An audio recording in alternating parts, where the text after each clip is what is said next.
Booth was not the tool of anybody. He was by far the most intelligent and independent mind in that group, and they were followers of Booth rather than him being the tool of some other organization.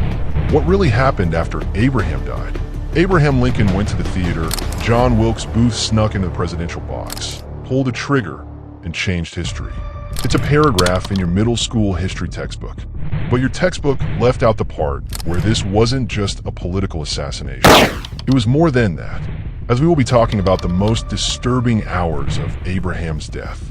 Because what happened in that theater, and the terrifying chain reaction that followed, is way darker than you think. We're talking decapitation plots, blood curses, and a literal ghost train. And trust me, by the time we get to the guy who tried to save Lincoln, you're going to realize that some fates are way worse than getting shot.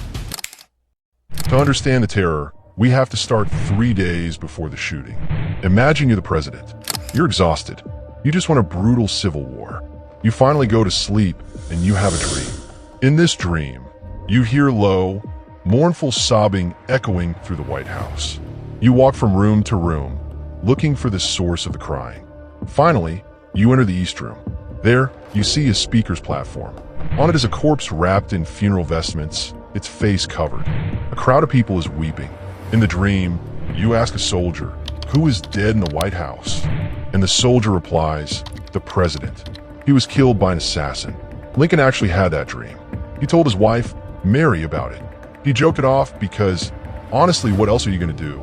Hey honey, dreamed I got murdered again. Pass the pancakes. But deep down, it rattled him.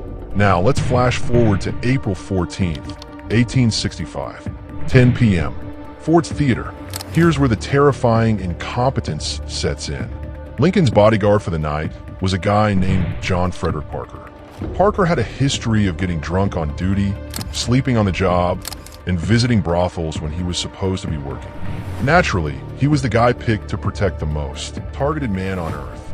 During the play, Parker decides he can't see the stage very well from his seat.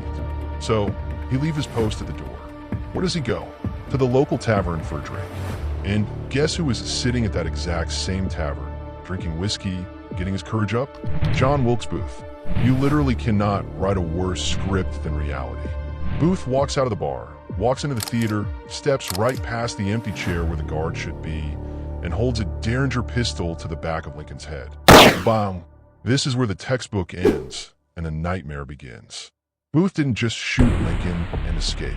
The bullet entered behind Lincoln's left ear, traversed his brain, and lodged behind his right eye. Lincoln collapsed immediately. A 23-year-old doctor named Charles Leal rushed into the box. Lincoln wasn't breathing.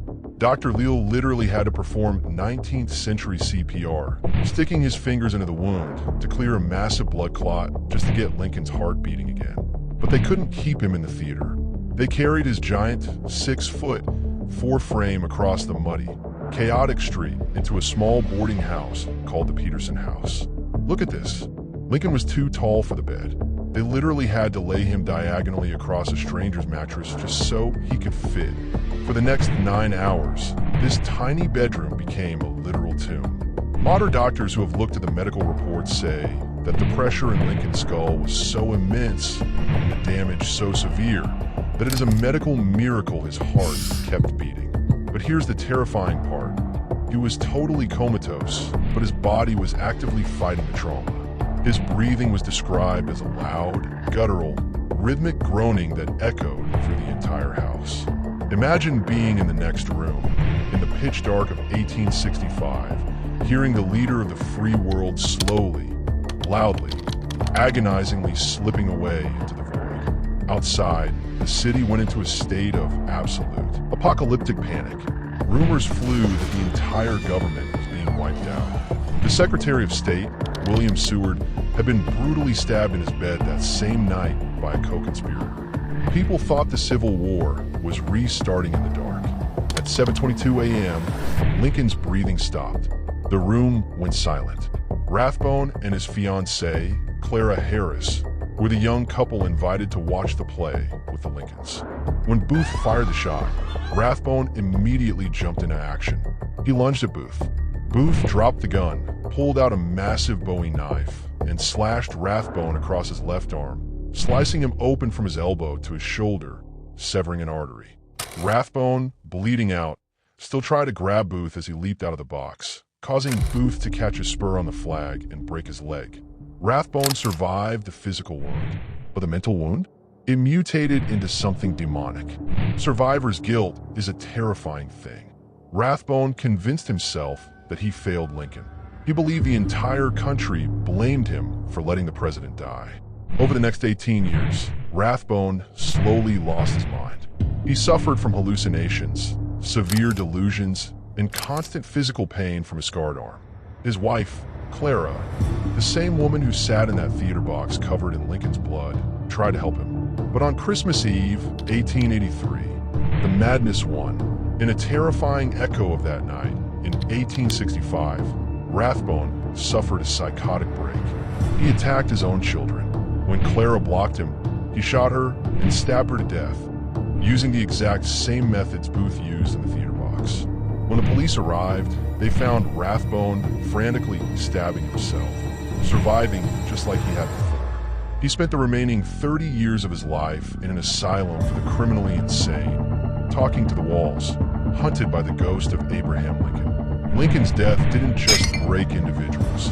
It left a permanent psychic scar on the landscape of America. After he died, they put his body on a train. It traveled 1,600 miles through 180 cities so the public could say goodbye. Millions of people lined the tracks in total silence, dressed in black, watching the black-draped locomotive pass by. And that brings us to the final, chilling piece of folklore. For decades after 1865, people living along those exact train tracks claimed that every April, the clock would stop, the air would turn freezing cold, and a phantom funeral train would roll by in total silence. They said if you looked closely at the ghost train, the tracks would be covered in black carpets, and a crew of skeleton soldiers would be guarding a coffin draped in the American flag. Whether you believe in ghosts or not, one thing is undeniably true. The assassination of Abraham Lincoln wasn't just a political event. It was a trauma so sudden, so violent, and so deeply haunting that it echoed through generations, destroying almost everyone who touched it. The next time you see Lincoln's face on a $5 bill, don't just think about the man who freed the slaves. Think about the man who dreamed of his own murder, died in a bed too small for him, and left a legacy that drove men mad. John Wilkes Booth knew the play, Our American Cousin, very well. He knew that that comic character would get a big laugh at a particular point in the play, and that would be an ideal cover